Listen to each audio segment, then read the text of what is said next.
Bismillahirrahmanirrahim. Assalamualaikum warahmatullahi wabarakatuh. Alhamdulillah.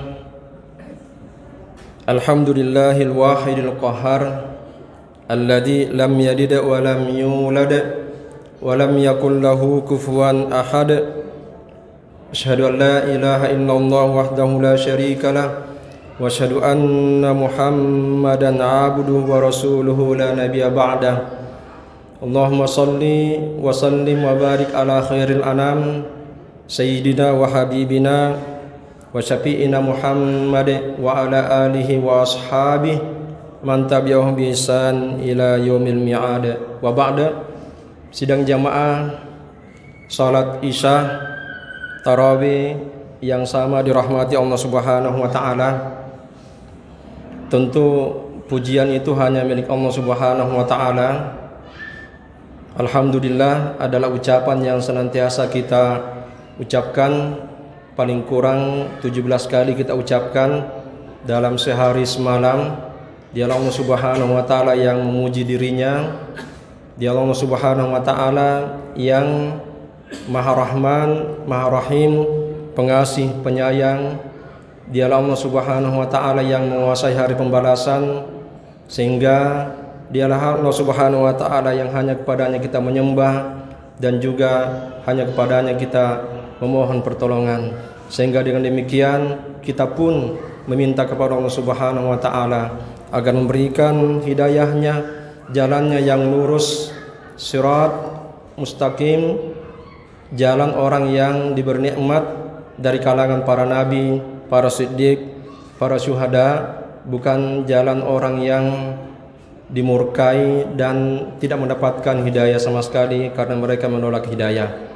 Kemudian salawat dan salam kita kirimkan tentunya kepada baginda Rasulullah SAW yang telah melaksanakan amanah menyampaikan risalah Allah Subhanahu wa taala, wahyu-wahyu Allah Subhanahu wa taala selama kurun waktu kurang lebih 23 tahun periode Madinah yang sebelumnya ada periode Mekah. Baginda Rasulullah SAW telah memperjuangkan Al-Quran yang telah sampai kepada kita, bukan tanpa halangan, bukan tanpa rintangan, bahkan sampai nyawa pun baginda persembahkan. Demi apa? Demi untuk bagaimana agar supaya risalah Allah Subhanahu wa taala Al-Qur'an ini sampai kepada kita. Dan memang Allah Subhanahu wa taala memerintahkan kepada beliau, "Balligh ma unzila ilaika min rabbik." Sampaikan apa yang Allah turunkan kepadamu dari Tuhanmu. Kalau Nabi tidak menyampaikannya, fa in lam taf'al fama ballaghta risalata. Kalau engkau tidak menyampaikan, maka engkau tidak melaksanakan amanah yang Allah titipkan kepadamu. Saat ini, apa yang terjadi saat ini juga pernah terjadi di zaman baginda Rasulullah SAW. Saudara kita yang ada di Palestina sana sampai saat ini masih mendapatkan intimidasi dari orang-orang yang tidak beriman kepada Allah Subhanahu wa taala. Sehingga untuk menjalankan ibadah mereka tidak merasa aman. Ini pun pernah terjadi di zaman baginda Rasulullah SAW ketika masih berada di Mekah. Pada waktu itu Rasulullah SAW memerintahkan para sahabat untuk hijrah. Maka hijrah pertama ada pada ketika waktu itu Allah Subhanahu wa taala memberikan jalan agar para sahabat berhijrah ke Habasyah. Karena Allah Subhanahu wa taala mengetahui bahwa di negeri itu ada seorang raja Habasyah yang memberikan keamanan kepada siapa saja yang ingin minta keamanan kepada raja tersebut. Dan di antara sahabat ada yang menyebutnya rahimahullah. Berarti kita bisa menemukan bahwa Raja Habasyah ini adalah seorang muslim, karena Nabi juga SAW pernah mensolati beliau ketika mendengarkan berita bahwa Raja Najasyi meninggal dunia pada waktu itu, maka beliau mensolatinya. Hijrah. Ketika seseorang tidak lagi merasa aman dengan pelaksanaan ibadah yang dia lakukan, sudah tidak aman dengan sholatnya, puasanya, zakatnya. Kenapa? Karena mendapatkan intimidasi dari orang-orang luar, dan ini pernah dirasakan oleh Nabi. Maka Nabi berhijrah pun ke Madinah pada waktu itu, karena beliau diganggu oleh orang-orang yang tidak beriman kepada Allah Subhanahu wa taala. Gangguannya bukan main. Ketika tidak bisa menghentikan Nabi lewat kekerasan, maka Nabi pun diiming-iming dengan dunia. Bahkan mereka mengatakan, kami akan kasih separuh kekayaan kami kepadamu agar engkau Muhammad berhenti dari mendakwahkan dan tidak lagi menyebut-nyebut Tuhan kami, yaitu Lata, Uzza, dan Manat, dan Tuhan-Tuhan yang lain. Sehingga Nabi dan para sahabat tidak merasa aman lagi berada di Mekah. Maka Nabi SAW menganjurkan kepada para sahabat agar supaya pindah dari satu tempat, pindah dari Mekah, meninggalkan kampung halaman, meninggalkan sanak saudara, meninggalkan kekayaan, meninggalkan segala sesuatunya yang mereka cintai selama ini. Sehingga para sahabat pada waktu itu ada yang hijrah ke Habasyah, kemudian Nabi berhijrah ke Madinah, bukan tanpa alasan. Tapi di antara para sahabat ada yang bertanya kepada Nabi SAW, bagaimana dengan kedudukan kami? Bagaimana dengan kekayaan kami? Bagaimana dengan keluarga kami? Bagaimana dengan saudara-saudara kami yang kalau kami berhijrah tentu tidak akan lagi kami dapati di tempat hijrah tersebut? Maka turunlah ayat yang memerintahkan kepada para sahabat agar berhijrah saja. Allah Subhanahu wa taala berfirman, "Ya ibadiyalladzina amanu inna ardi wasi'ah fa iyaya fa'budun." Wahai hamba-hambaku yang beriman, tanahku, bumiku sangat luas. Berarti bumi ini adalah milik Allah Subhanahu wa taala. Diperuntukkan bagi siapa? Bagi orang beriman. Yang ada di Afrika sana milik Allah, yang ada di Eropa juga milik Allah Subhanahu wa taala, yang ada di Asia, Australia, dan belahan bumi yang lain, baik yang ditempati maupun tidak ditempati, semua adalah milik Allah Subhanahu wa taala. Inna ardi wasi'ah. Bumiku sangat luas. Berhijrahlah ke sana. Ketika Allah Subhanahu wa taala memerintahkan menurunkan ayat ini, maka berhijrahlah para sahabat. Sehingga salah satu negeri yang ditunjukkan Allah Subhanahu wa taala untuk berhijrah adalah negeri Habasyah, yang kira-kira saat ini barangkali Ethiopia atau Sudan barangkali ya. Ya, kalau kita melihat penduduk Sudan adalah penduduk yang ramah-ramah, orangnya hitam, akan tetapi sangat ramah ketika kita berhadapan dengan mereka. Hijrah dalam rangka apa? Dalam rangka li'ala'i kalimatillah, untuk meninggikan, menegakkan agama Allah Subhanahu wa taala. Karena di negeri Mekah pada waktu itu tidak lagi ada kesempatan, ada rasa aman untuk melaksanakan ibadah. Maka Allah Subhanahu wa taala memerintahkan agar supaya para sahabat berhijrah pada waktu itu. Maka turunlah ayat, ya ibadiyalladzina amanu, wahai orang-orang yang beriman, hamba yang beriman, inna ardi wasi'atun fa iyaya fa'budun. Negeriku, tanahku, bumiku luas, maka sembahlah aku di mana engkau berada. Nabi pernah mengucapkan, al-bilad biladullah, al-ibadu ibadullah, fa aynama asabta khairan fa'akim. Kata Nabi, semua negeri adalah milik Allah Subhanahu wa taala. Hamba-hamba yang ada saat ini juga adalah milik hamba Allah Subhanahu wa taala. Dimanapun kamu mendapatkan kebaikan, fa'akim, maka bermukimlah di tempat kamu mendapatkan kebaikan tersebut. Tinggallah di situ. Kenapa? Karena di tempat yang semula merupakan tempat kelahirannya tidak lagi mendapatkan keamanan, tidak lagi mendapatkan kenyamanan dalam beribadah, maka Allah Subhanahu wa taala memerintahkan untuk berhijrah.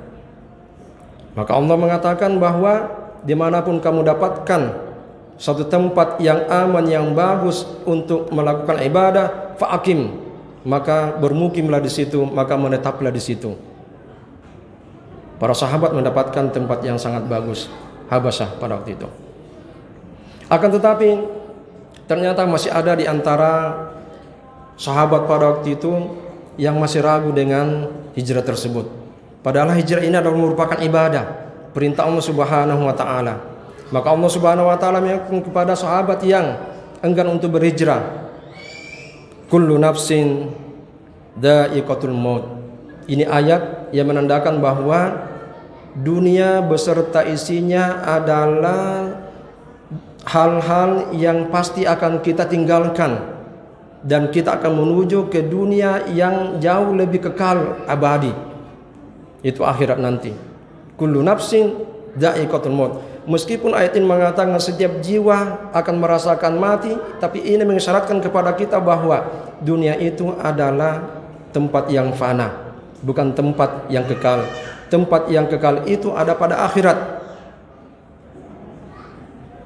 Ada pada akhirat. Maka kamu mau berhijrah atau tidak, engkau tetap akan meninggalkan dunia ini dan akan menuju ke tempat yang kekal. Dengan sikap yang demikian, siapa yang berhijrah berarti menyembah Allah Subhanahu wa taala dan mendapatkan jaminan dari Allah Subhanahu wa taala. Siapa yang tidak berhijrah akan mendapatkan cacian makian dari Allah Subhanahu wa taala, dan semua akan pasti meninggalkan dunia ini, pasti akan mati. Kullu nafsin dha'iqatul maut. Semua yang berjiwa pasti akan merasakan yang namanya kematian. Wa ilaina turja'un, dan kalian akan kembali kepada Allah Subhanahu wa taala untuk mempertanggungjawabkan apakah ingin berhijrah atau tidak. Semuanya dipertanggungjawabkan Allah Subhanahu wa taala. Dalam konteks ayat ini adalah hijrah meninggalkan kampung halaman. Demi apa? Demi li'la'i kalimatillah, untuk menjaga agama Allah Subhanahu wa taala. Bisa kita analogikan ke yang lain. Karena Nabi mengatakan la hijrata ba'dal fath. Tidak ada lagi hijrah setelah penaklukan Mekah. Walakin jihadun wa niyah. Yang ada adalah jihad dan niat. Hijrah kemudian menghendaki kepada kita untuk berjihad, maka jihad itu bisa kita lakukan dengan ucapan, dengan pikiran, dengan sikap, dengan tingkah laku. Maka berhijrahlah kita, bersungguh-sungguhlah kita berjihad dalam hijrah tersebut, dari hal-hal yang buruk menjadi hal-hal yang baik. Kalau selama ini perkataan kita adalah perkataan yang buruk, kita hijrah menuju ke perkataan-perkataan yang di dalamnya ada nasihat-nasihat yang tentunya datang dari Allah Subhanahu wa taala. Kalau sikap kita kepada diri sendiri, sikap kita kepada orang lain buruk, maka mari kita berhijrah dengan berjihad memperbaiki sikap kita agar tidak lagi mengganggu orang lain. Kalau perbuatan kita selama ini perbuatan yang buruk, mari kita berhijrah dengan jihad, menjihadkan diri bersungguh-sungguh untuk memperbaiki diri kita. Maka semua itu dianggap jihad Allah Subhanahu wa taala, yang tentu Allah Subhanahu wa taala akan memberikan jaminan, yaitu surga, karena jihad adalah merupakan ibadah dari Allah Subhanahu wa taala. Allah pun menjanjikan orang yang berjihad dengan mengatakan firman-Nya, walladzina amanu wa amilus solihati lanubawwi'annahum minal jannati ghurafan tajri min tahtiha al-anharu khalidina fiha ni'ma ajrul amilin. Dan orang-orang yang beriman, percaya kepada Allah Subhanahu wa taala, percaya dengan perintah Allah Subhanahu wa taala, di antara perintahnya adalah hijrah. Wa amilus solihat, dan melakukan hijrah tersebut, lanubawwi'annahum minal jannati ghurafa, kami akan memberikan kepada mereka, siapkan kepada mereka satu tempat di dalam surga nanti, yang tempat itu tajri min tahtihal anhar, yang mengalir di bawahnya sungai-sungai, yang kalau kita bayangkan tentu bukan seperti sungai yang kita lihat di tempat-tempat wisata, akan jauh lebih daripada itu semua. Ni'ma ajrul amilin, dan sebaik-baik orang yang melakukan ibadah tersebut.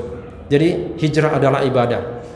Hijrah adalah ibadah yang mendapatkan ganjaran dari Allah Subhanahu wa taala, agar supaya kita mendapatkan tempat di akhirat nanti, tempat yang lebih bagus, dan itu pun sudah dinikmati oleh baginda Rasulullah SAW dan para sahabat.